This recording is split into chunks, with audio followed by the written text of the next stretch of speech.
There's one productivity book that has influenced me more than any other, Getting Things Done by David Allen. I picked up a copy when I was drowning in work at my first job, and it completely reshaped how I approached my tasks and productivity. After 20 years, David Allen has finally published a follow-up book on how teams can get things done together. If you think about it, we're all part of a team in one way or another, whether at work or even at home. No one truly works in isolation. In this video, I'm sharing my 10 favorite takeaways and how you might apply them to your own teamwork and collaboration. Teams are the future of how work will be done well in the 21st century. This really frames why this book is so important. It's really elevating the team as the central focus of our discussion when it comes to collaboration and productivity.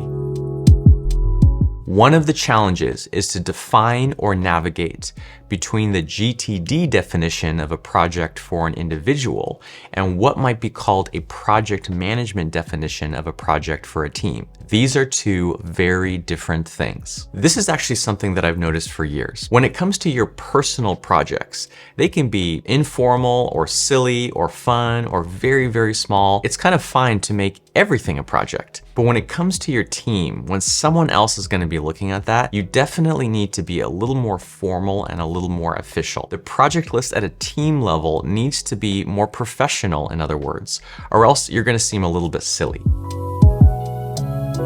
When everyone can see what all the participants are doing or not doing without having to ask, then vast amounts of otherwise necessary communication fall away. This idea is really about working more transparently. It's fine to have a personal project list and actually quite useful, but what really becomes powerful is when you're in a culture that has enough trust, where people really trust each other to be responsible and to focus on the priorities that matter. I remember in my old consulting job, we would have a meeting almost every single morning that was just status updates. Everyone would come together and just say what they were working on that day or that week. And I always thought that was such an incredible waste of time. It would be so easy for us to simply share something like a project list and do away with all that time that we spent in meetings. What is the desired outcome and who owns it? And then what is the next action? The question about ownership provides clarity on accountability, and the question about next actions creates a culture with a predisposition for action. This is such a powerful point. Often people say that they would like a culture of accountability. They want people to be accountable for what they said they would do. But what does that actually mean? What does it mean to have a culture, an organization that cares about accountability? Here, David boils it down to really two questions that always need to be asked in any conversation or meeting or situation. First, what is the desired outcome? What are we actually trying to achieve? And crucially, who is responsible for that? Who owns it? And then part two, what is the next action? What is just the very next step in pursuit of that desired outcome? The problem is that too often new goals are set without a ruthless discussion of what other projects the team will be pausing or cutting entirely to allow the time, space, and creativity to realize the new goals. Setting additional goals on top of an already undoable list of tasks is simply despair-inducing. You know, we're hearing so much these days about an epidemic of burnout. Some huge percentage, I think a majority of people are feeling burnt out at work. I think there's many causes for this, but one of them is exactly what David is talking about here. This tendency that we have to create new projects or to set new ambitious goals without even looking at, much less evaluating what is already on our plate is just crazy. So few teams and organizations that I've worked with are really good at measuring, documenting, and regularly reviewing their current workload.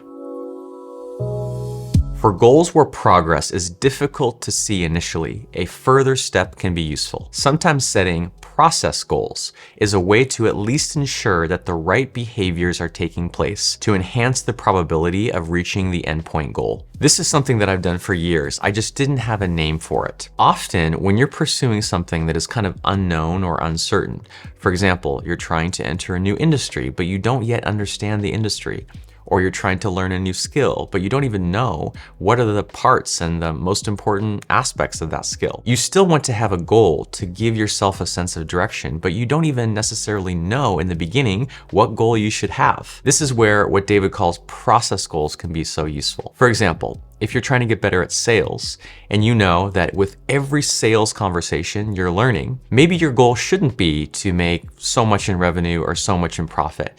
It should simply be to be in the process of having, say, 15 sales conversations a week or 3 sales conversations per day. That isn't the ultimate goal that you're striving for, but it gives you something that's tangible and measurable in the short term to just kind of get yourself moving.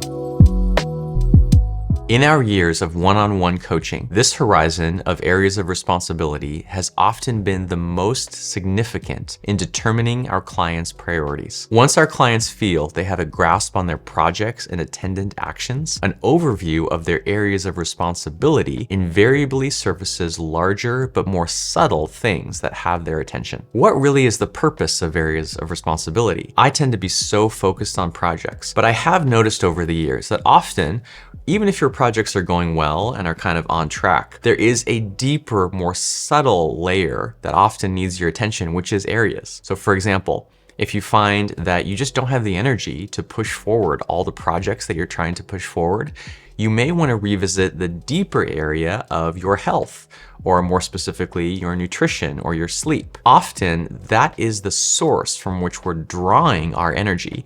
And without some periodic attention and intention to see if there's anything that we want to change or improve about that area of our lives, we'll just keep running up short on energy and not really knowing why.